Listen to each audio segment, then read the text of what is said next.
Good afternoon, Warriors. Today is Monday, October 28th, 2019. Taking a look at our homework for this evening.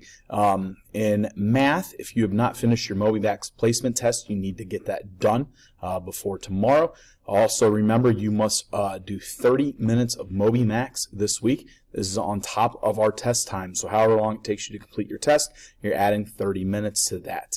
In science, regular science, we've got a worksheet called Finding Elements. And in honor science, we have to do our topic research for our science fair. In social studies, there is no homework. In language arts, we've got a Halloween crossword.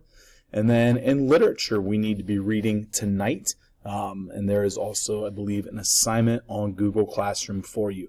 In CNL, we have a test on Tuesday, and in FCS 6, bring headphones every single day.